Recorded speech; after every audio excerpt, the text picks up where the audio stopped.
Hello, it's 5:17 p.m. So, I'm just getting in. I probably should have been here like half hour ago, but I had to drag the box of toilet paper over here. So, I'm gonna turn the light off to save storage space on my phone. Whoops. Sorry, wrong light.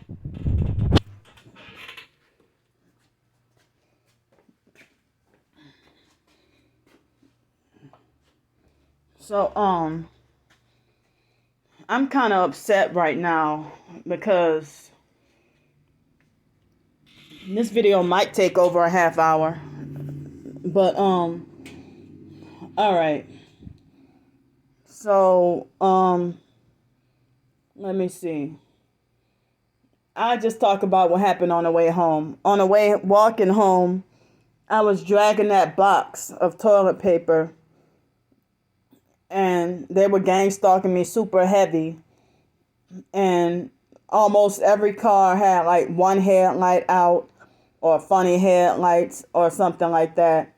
And they had one lady with a vehicle, a Ford Escape identical to Mr. John, but it was a lady driving. But Mr. John goes the opposite way though. So there was a lady who drive a car that looked the same kind and color, Ford Escape as he had, and she had her phone aimed at me and filming me while driving in traffic, passing by. And she must have, filmed me looking like a fool or looking crazy, dragging that box on the way home, to this motel room.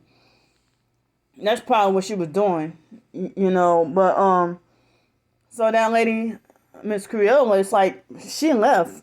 I don't know if she left early or on time or what, but she was already gone. So, but I'm kind of thinking about, like, I feel psychologically and mentally cornered to where I kind of feel like I might have no choice but to just quit this job because the supervisor over my supervisor had his mind made up to believe that I just misunderstood the way Mr. John is, or that it's just some miscommunication, or Mr. John is just being misunderstood by me, or like there's some just miscommunication or something.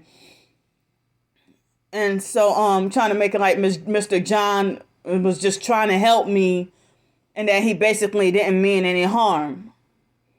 So, and then he made the lady at the temp service believe the same thing, that Mr. John was just trying to help me out and that he really didn't mean no harm. But Mr. John switches back and forth between bullying me and talking to me like a child, or like a retarded person with no sense, and acting like he want to help me. And then this Creole lady, she been like doing the same thing. So it's like I'm mad at that, not my immediate supervisor, but the one over him. He came like towards the end of the work day. Today was a short day. He came towards the end of the work day, and he asked me, about filling out the application for the main company and stuff like that. But now I switched my mind. I'm not even going to go forward with filling out that application. Plus, I kind of, with the main company, I had like a bad experience with that company before.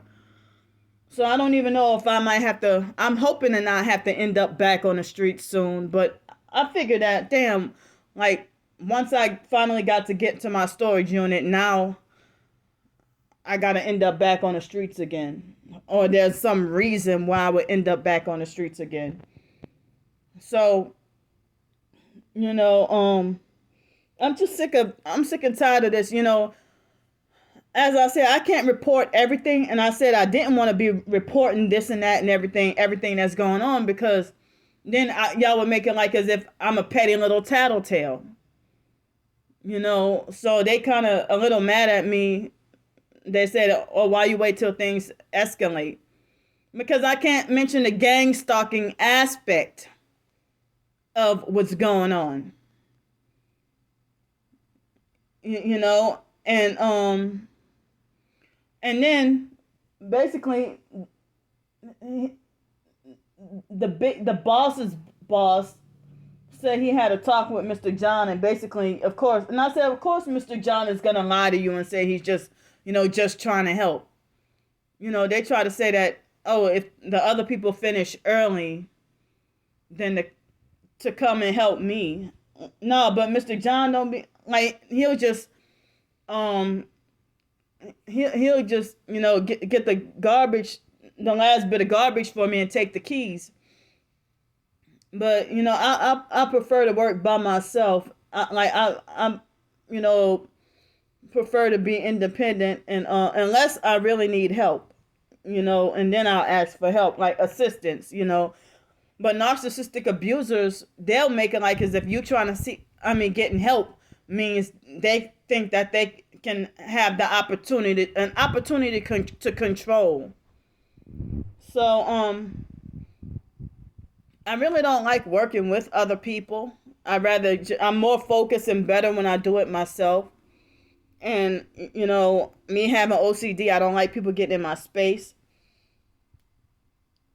So I know that, of course, the immediate supervisor and the supervisor above him, I know that they're not around when it's just us 4 or 5 working, later on in the day. So we're off to ourselves. But just like what I went through with Roderick at Seville Quarter, in which he got fired, and he got fired before I even quit. But I got into that argument with Roderick, by him trying to order me around and tell me what to do and treat me like I'm mentally slow and retarded and think he can make his own rules for me. But then when the substitute immediate supervisor, that gay guy Michael, told him something, or like him and the other guys, they fought back. So Roderick was no supervisor, but just a co-worker. And so then Roderick started doing some passive-aggressive bullying and perping, but at the same time treating me like I don't exist, but doing stuff like leaving the toilet filthy on purpose, or deliberately throwing a bunch of toilet paper and trash all over the floor on purpose, or he would perp me with Aaliyah on purpose, and then treat me like I didn't exist. And every single day I was dying to want to quit because of Roderick and his passive aggressive perping and gang stalking and gaslighting and stuff like that, while treating me like I don't exist. So, of course, Mr. Cliff defended and took up for Roderick and didn't believe a damn thing I said. But Mr. Cliff's own brother, Doug, is a narcissistic gang stalker who worships the color red and number 33. And that's Mr. Doug. Mr. Doug was the motherfucker. Doug Mitchell was the one doing stuff like serving me undercooked hamburgers, like just barely cooked. And it started there. And then when I went to Red Robin for my birthday that one time, and they served me an undercooked burger. And then I forgot what other place I tried, and they gave me an undercooked burger. So I'm like, this bastard, like, I'm not allowed to have a hamburger or a cheeseburger or nothing. So, I mostly had to quit eating burgers. I didn't really eat burgers a lot around that time anyway, but that was one of the few options to have at the job at Seville Quarter, So, I'm mad at the supervisor for having his mind made up to believe that Mr. John meant no harm and that he's just really trying to help me out and that he's just doing his job. And then he said that he wanted to get Mr. John to, since they don't have a lead, that he's going to get Mr. John to be the lead. Well, don't fucking expect me to continue working for y'all. If you're gonna sit there and I mean, I don't want to be the lead because I heard that if you be the lead, you only get paid 50 cents more than the regular people anyway. And another thing that made me mad is the immediate supervisor. He had told me today that when we clean up, that on a short day, that even the he said that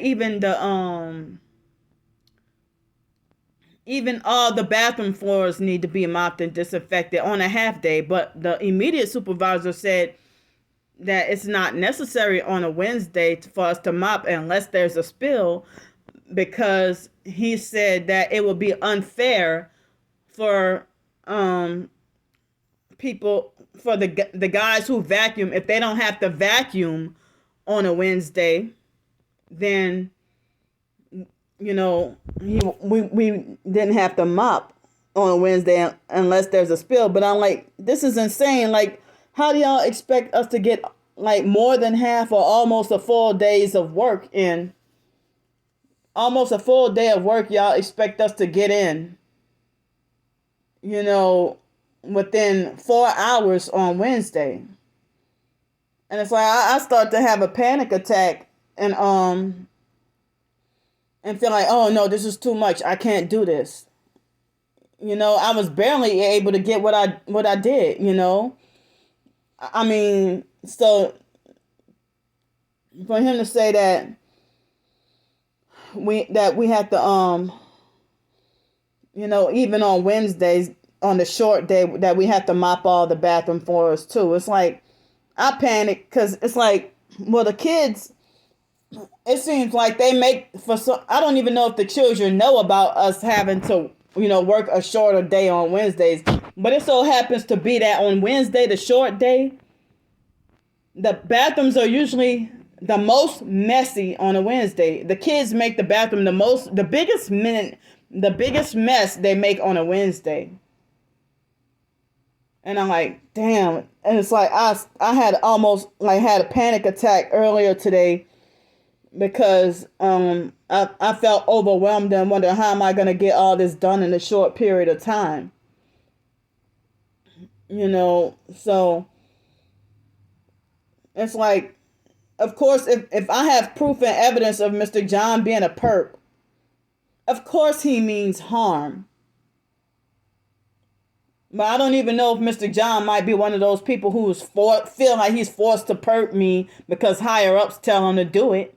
And he probably might feel like he don't want to, or that he might want to help me out. I don't know what's going on.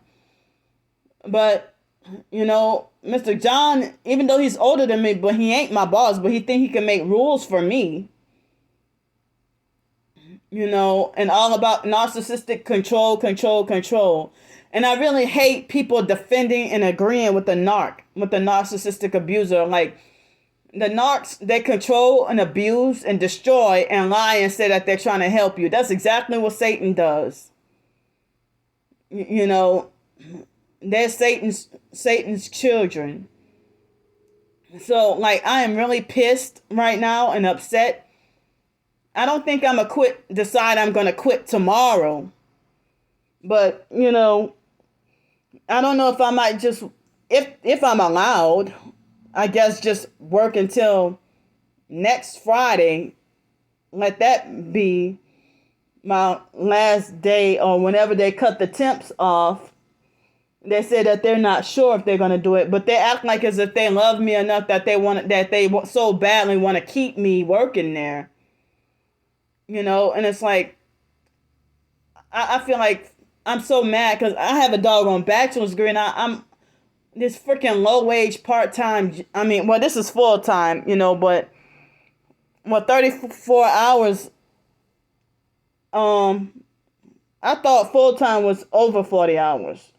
I mean, 40 or over 40. At least 35 hours I thought was full-time. But,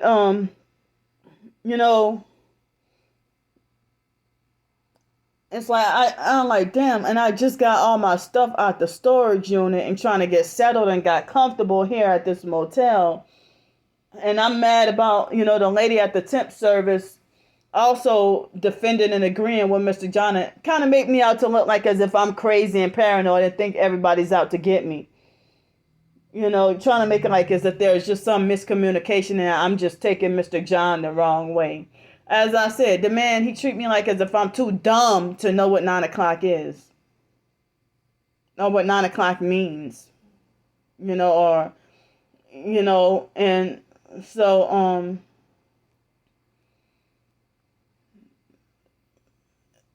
it's amazing the idea of dealing with workplace mobbing with the small 4 or 5 people. And then the higher ups, they all defend and agree with the perp and then reward him with a higher position. I don't care if he get paid 50 cents more. I don't want Mr. John being the lead or shit over me. You're a damn perp.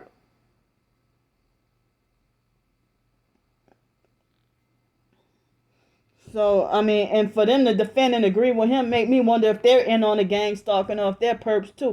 I'm not saying they are, but I'm saying it makes me question or makes me wonder if they're perps. But winter is getting cold. I know now is not the time to be back on the streets. So I'm trying to fight to do whatever to stay off the streets. And I hate this is how people gotta survive is to be forced against our will to put up take a lot of shit off of people and be forced to put up with a lot of shit and a lot of abuse and be silent about abuse just to survive. And I said that, if I would have said something sooner about what Mr. John was doing, I was afraid that, me being homeless on the streets and stuff and having to pay so much wherever I'm at, I was afraid that, end up being back on the streets again. If I would have reported or if they would try to make it like, they would tune me out and make it like they don't want to hear, and that would make me even more internally angry for them to make it like they don't want to hear any complaints that I have. But the lady at the temp service said that, no matter how big or small, report everything. Just like when I said Mr. John tried to rush me out, 40 minutes early on Monday, I told that right away. And they said that, we'll have a talk with him. But, he don't seem like he really changed. As I said, he'll go from being abusive and mean one moment and then the next moment acting like he want to offer help. So, I don't reject help. I appreciate help, but I'd rather help as in assistance because you care, not so-called help because of control. For a person to try to control me or treat me like I'm slow or stupid or like I'm incapable. And I'm angry every day, this low wage job because I'm sitting here like, a blacklisted, targeted individual dealing with workplace mobbing with a job that I know I'm supposedly, I have a degree and I have a bachelor's degree. But then because of being blacklisted for so long, people consider me, inexperienced. I have a degree, but I have little to no experience in anything because, they try to foster biological family members and outsiders and neighbors and places where I live that it's like they try to drive me to want to quit college, and I didn't even realize even at University of New Orleans, University of North Texas, and certain other places that Nicholls State University, those different colleges and stuff that I went to, I was being gang stalked and didn't realize it. They try to set me up to get kicked out of Nicholls, but I withdrew from the campus, because of, I had a lot going on at, around that time. So, and me feeling like college was so important to me and having a college career and success, and I feel like I wish I could turn back the hands of time and wish I would have never went to college, or wish I would have never gone into debt, or wish I would have never taken out student loans, or none of that. You know, and because of my low income situation, or my homeless situation, or lack of employment for so many years, I have never had the opportunity, or the money, or nothing like that, to be able to pay off not 1 cent of any student loan money, because of being homeless off and on, and just struggling and everything like that. And it's like the way this whole corrupt, crooked system operates and stuff. But now I feel like, if it's so close to the mark of the beast and so close to end times, I feel like now it's too late to try to chase after a career, chase after a future, chase after marriage and kids. All that was robbed from me for at least 20 years, because I've been an adult for 20 years. All that's been robbed. I could have had 20-year-old kids running around here. I could have had kids like 17, 18, or 14, or something like that. But everything just got ruined for me because of this gang stalking program and eugenics. So,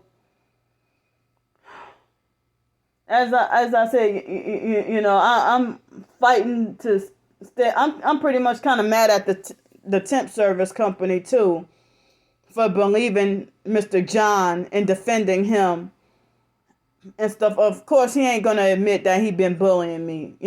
As I said, I can't tell them the gang stalking and workplace mobbing aspect of what he's been doing to me. I have to leave that out. But if I can tell them, but they still wouldn't believe me anyway. They still wouldn't believe me if I told them,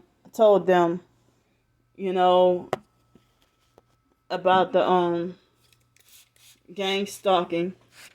So, I mean,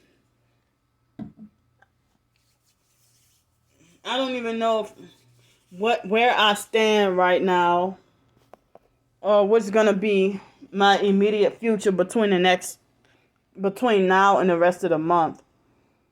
I'm just feeling so, as I said, I can never last long anywhere. As far as a place to live or a job, I can never last long anywhere because of the gang stalking. I ain't got home security. I ain't got job security. I ain't got no security but torture security and abuse security from narcissistic, sociopathic, psychopathic gang stalkers. That's the only kind of freaking security I got. So, I don't even know. I kind of almost, but I got to care, because I ended up getting comfortable here. I need a roof over my head. I need a roof over my head. I need a way to survive and make money. But, I hate being a slave underneath other people. A low-wage slave underneath other people and not allowed to run my own business or make my own money anywhere. So, I'm going to go for now, and I'll see y'all later.